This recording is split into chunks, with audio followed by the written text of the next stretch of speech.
Las siguientes historias son un recorrido íntimo por decisiones imposibles, ofrecimientos tentadores y misterios que rozan lo sobrenatural. A través de distintas voces se presenta un patrón inquietante, la aparición de una figura enigmática, siempre elegante, siempre serena, que ofrece lo más deseado, a cambio de algo profundamente valioso. Cada protagonista se enfrenta a un dilema moral y emocional que desdibuja los límites entre el deseo, el miedo y el sacrificio.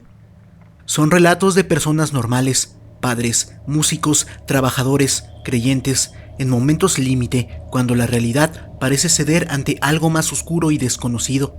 Algunos aceptan el trato, otros se niegan, pero todos quedan marcados para siempre por la duda: ¿fue real o solo una manifestación de su desesperación? Estas historias no buscan dar respuestas, más bien nos invitan a mirar hacia adentro, a preguntarnos: ¿y yo qué habría hecho? I Go You Destroys presenta 9 personas comunes tentadas por el diablo. Número 9. Mi hija llevaba 2 semanas en coma, un accidente absurdo, una caída tonta en la escalera del colegio. Nadie podía explicarlo del todo, ni hemorragia cerebral, ni traumatismo visible, simplemente no despertaba. Los médicos hacían lo que podían, pero cada día que pasaba su esperanza se reducía, y la mía también. Aquella noche estaba agotado. Me senté en la pequeña capilla del hospital buscando algo que ya ni sabía si tenía: fe. La luz era tenue, las velas parpadeaban como si también tuvieran miedo. Recé como un niño, con las palabras atropelladas, desesperadas, como quien pide socorro, en medio del mar. Me venció el sueño con la cabeza apoyada en el banco de madera, y entonces lo vi. En el sueño, aunque lo recuerdo con una nitidez que ninguna pesadilla había logrado igualar, apareció un hombre alto, elegante, vestido con un traje negro que parecía absorber la luz. Su rostro era perfectamente simétrico, pero sus ojos eran una calma artificial, como si supieran demasiado. Se sentó a mi lado y me habló como si nos conociéramos de siempre. «No tienes que perderla», dijo con una voz suave, casi paternal. «Puedo devolverle la vida.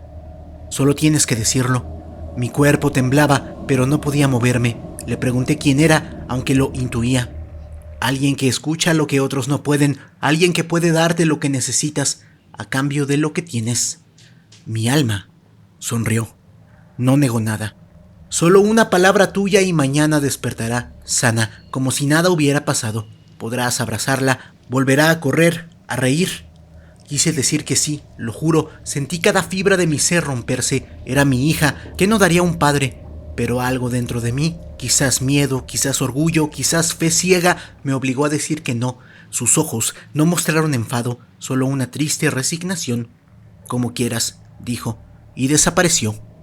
Me desperté con el corazón latiendo como un tambor. Eran las 5 de la mañana. Corrí a la UCI. Los médicos estaban reunidos frente a la habitación. Uno de ellos me miró con los ojos bajos. Lo supe antes de que hablara.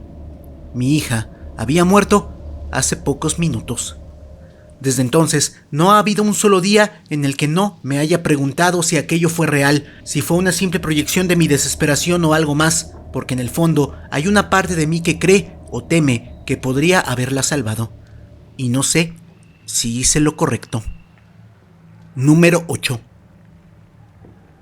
Tenía 22 años y toda la ambición del mundo. Vivía para la música, componía, tocaba en bares, grababa maquetas con el dinero justo para comer. Creía en mi talento, pero no pasaba nada, ninguna llamada, ninguna oportunidad real. Y, como muchos jóvenes que sueñan con triunfar, empezaba a sentir que el mundo me ignoraba.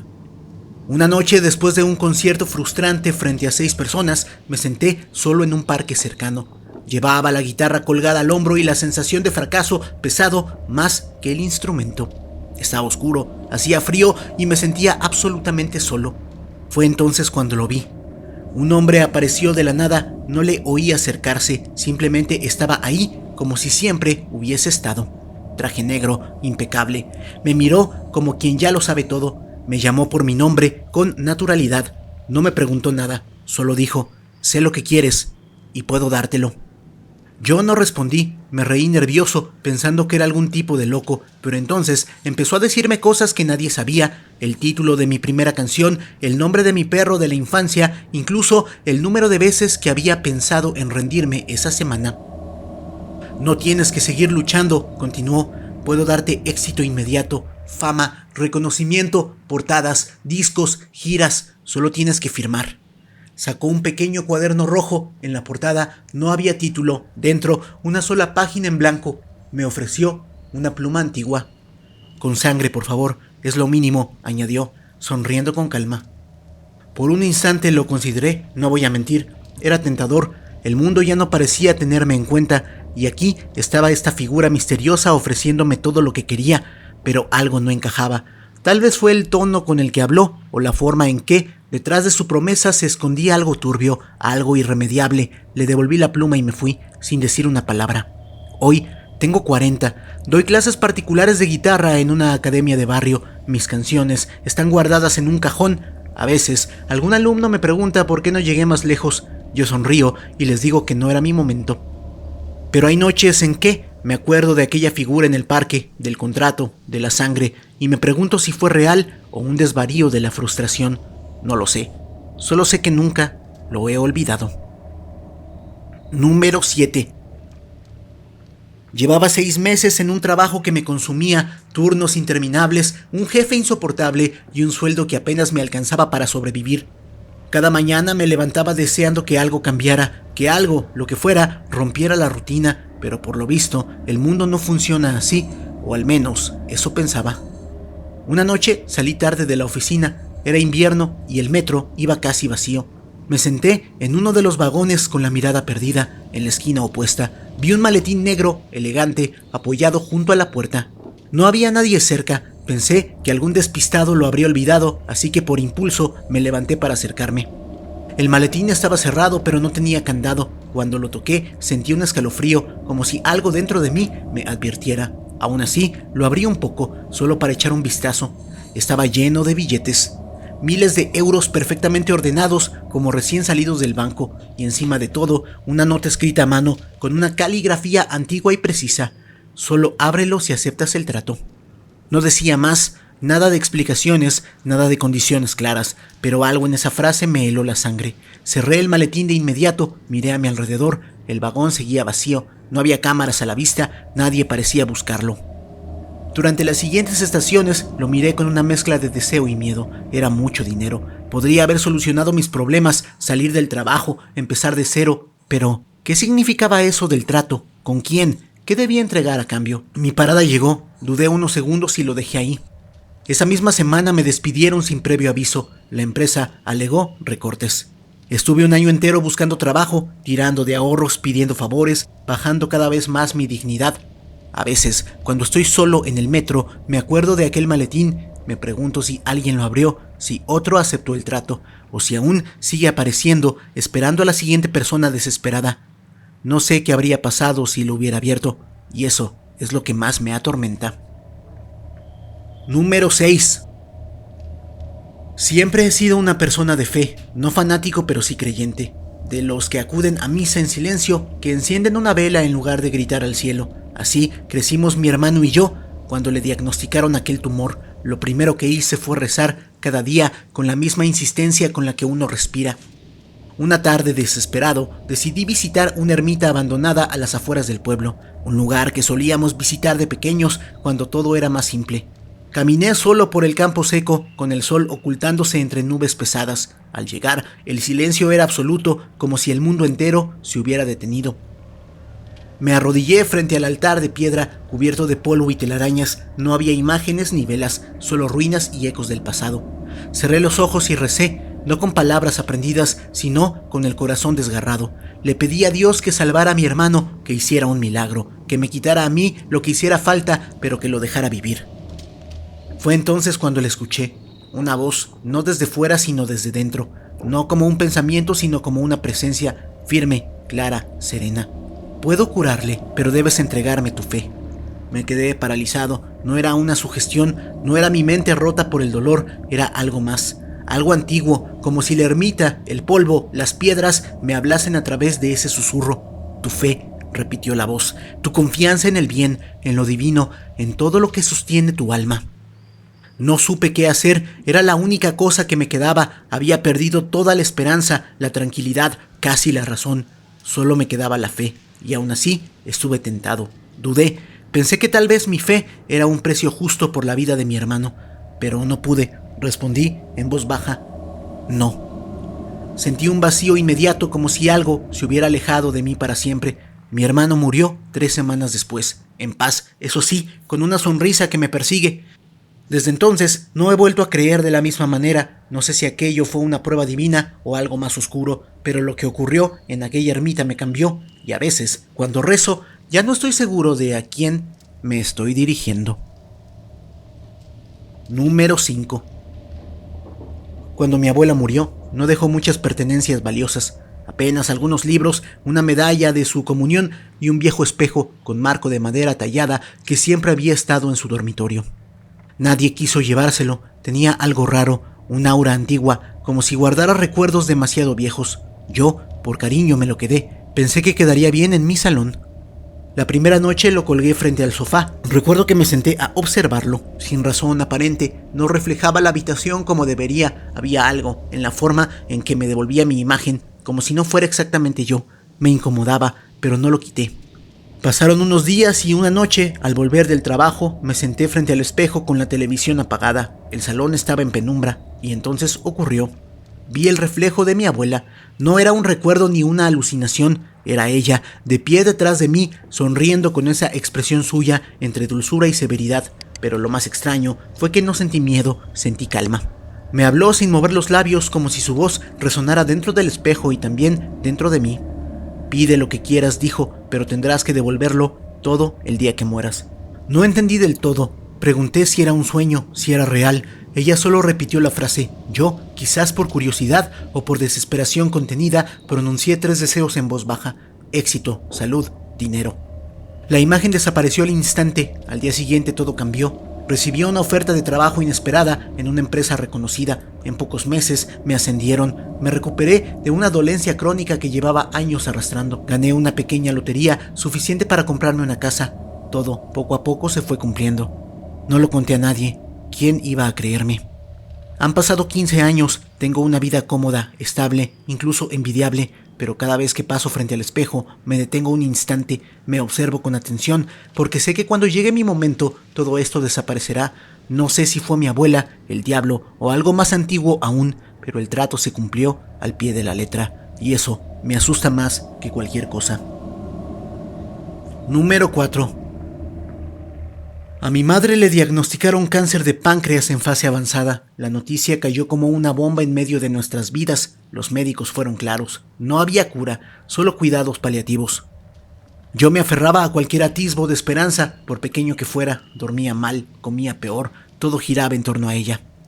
Una madrugada a las 2:47 recibí un mensaje de un número desconocido. Solo decía: ¿hasta dónde llegarías por salvar a tu madre? Pensé que era una broma de mal gusto, pero algo, una intuición profunda, me obligó a responder. Escribí: hasta donde sea necesario. Segundos después, otro mensaje, una dirección sin más explicaciones. Era un lugar a las afueras de la ciudad, una casa vieja que reconocí de nombre por haber pasado por delante alguna vez. Contra todo sentido común, fui. La casa parecía abandonada. Llamé a la puerta. Me abrió un hombre alto, con traje oscuro y una calma inquietante en los ojos. No parecía sorprendido de verme. Gracias por venir, dijo. Sé lo que necesitas.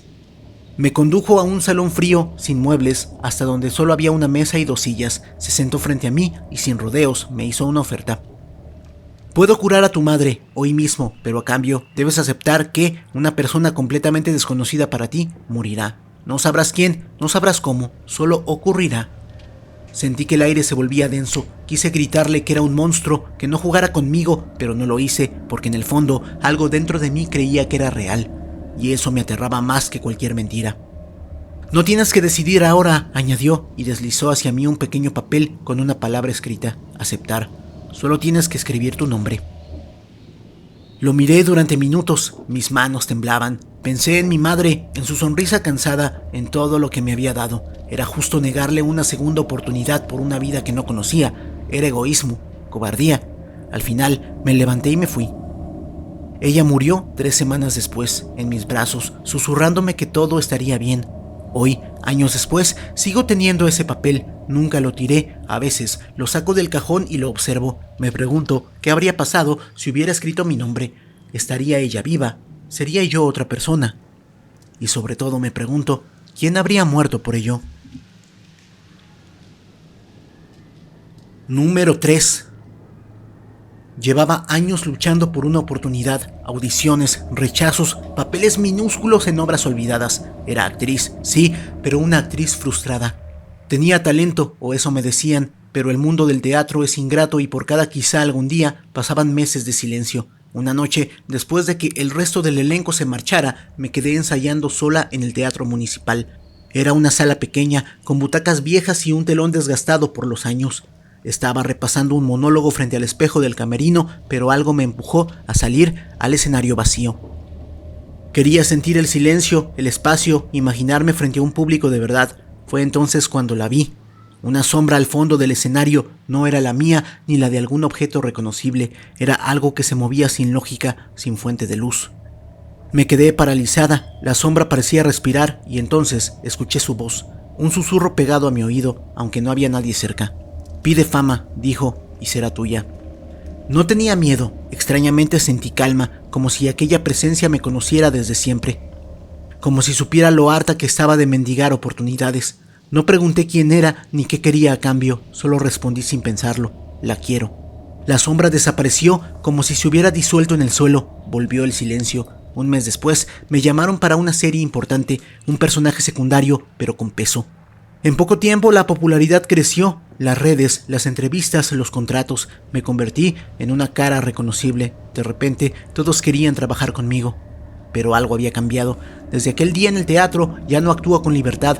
Cada palabra, cada gesto, cada emoción parece salir de mí como si alguien lo dictara desde dentro. Como si mi cuerpo siguiera órdenes que no son del todo mías. A veces, frente a las cámaras, siento que una sombra me observa desde el fondo del plato, la misma, silenciosa, paciente. No he vuelto a ensayar sola en un teatro, ni a sentir placer al interpretar. Ya no sé si actúo por pasión o por obligación, o si mi alma, en algún rincón oscuro del escenario, se quedó esperando mientras otra cosa tomó mi lugar. Número 2. Cuidar de mi padre fue una experiencia que me marcó. Durante años, vi cómo la demencia se lo iba llevando poco a poco, como si cada día alguien apagara una pequeña parte de él. Al principio olvidaba cosas sencillas, una fecha, un nombre, una dirección, pero con el tiempo dejó de reconocerme, dejó de hablar y finalmente solo quedaba su cuerpo, ausente de todo lo que una vez fue él. Verle así me rompía, no solo por el dolor de perderle en vida, sino por la culpa de desear, en silencio, que todo terminase. La casa era un lugar triste, lleno de susurros que ya no tenían sentido, de relojes parados, de puertas abiertas a ninguna parte. Dormíamos mal, comíamos por costumbre, vivíamos atrapados en una espera sin fin. Una noche, agotado física y emocionalmente, me senté en la cocina, a oscuras. No tenía fuerzas ni para llorar, solo murmuré sin pensarlo, como quien lanza palabras al viento. Haría cualquier cosa porque descansara, lo que fuera. No era una oración ni una súplica, fue más bien una confesión al vacío. Y sin saber por qué sentí un escalofrío recorrerme la espalda. A la mañana siguiente, mi padre estaba muerto. Murió en paz, en su cama, sin dolor aparente, y el médico no supo cómo explicar cómo. No hubo fallo cardíaco, ni convulsiones, ni signos de angustia, solo se fue. Y aunque una parte de mí sintió alivio, otra se llenó de una inquietud que no he conseguido apagar desde entonces, porque desde esa noche me pasan cosas extrañas. Relojes que se detienen siempre a la misma hora, 2:43 de la madrugada, voces que susurran mi nombre cuando estoy solo, puertas que se abren suavemente sin corriente de aire y sobre todo esa sensación constante de que alguien o algo me observa desde los rincones. A veces me pregunto si, sin saberlo, hice un trato, si al decir haría cualquier cosa ofrecí algo que no comprendía del todo y que fue aceptado. No he vuelto a hablar de esto con nadie, pero hay noches en que me despierto exactamente a las 2:43 con el reloj detenido y la sensación de que hay alguien sentado al pie de mi cama. No sé qué fue aquello, solo sé lo que pedí y me lo concedieron. Número 1. Nunca he sido de jugar a la lotería, no por escepticismo, sino porque nunca me sobraba el dinero para apuestas, pero aquel día, no sé por qué, sentí un impulso extraño. Estaba frente a una administración, esperando el autobús, y vi el cartel del número 47286. No tenía ningún significado especial, pero algo me hizo entrar y comprarlo. Fue como si mi mano se moviera sola. Al llegar a la casa dejé el billete sobre la mesa y me olvidé. Esa noche tuve un sueño que aún hoy me cuesta explicar. Soñé con una figura sin rostro, alta, cubierta por una especie de túnica que flotaba como si no tocara el suelo. No hablaba con palabras, pero su voz resonaba en mi mente con una claridad espeluznante. Te toca, pero todo tiene un precio. Quise preguntar qué significaba, qué debía pagar, pero no pude hablar. Me desperté empapado en sudor, con el corazón desbocado. Pasaron 2 días, me olvidé del sueño, hasta que encendí la televisión y vi el número ganador del sorteo, 47286, el mío. Gané más dinero del que jamás había imaginado, casi 1 millón de euros. Al principio fue como vivir un sueño, dejé el trabajo, me mudé, viajé, compré lo que quise, pensé que mi vida por fin estaba en orden, pero no duró.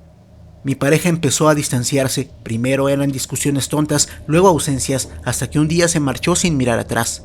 Mis amigos, con los que siempre contaba, dejaron de llamarme.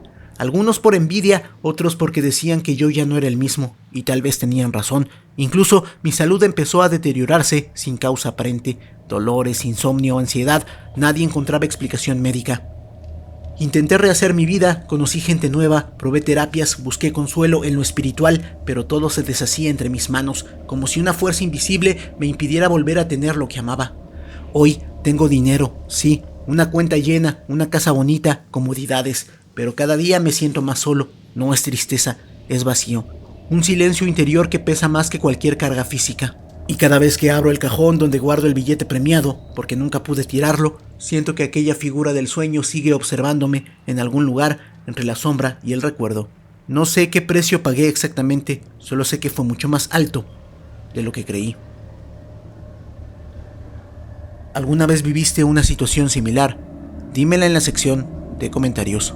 La palabra clave para saber que llegaste al final del vídeo va a ser diablo. Si el vídeo te gustó, dale like, compártelo, suscríbete, sígueme en mis redes sociales. Las puedes ver en pantalla y las encuentras en la descripción. Apoya al canal para aparecer aquí al finalizar los vídeos. Por mi parte sería todo. Yo soy Aigo You Destroys. Tengo a los mejores seguidores del mundo que son ustedes. Muchas gracias. Pum pum.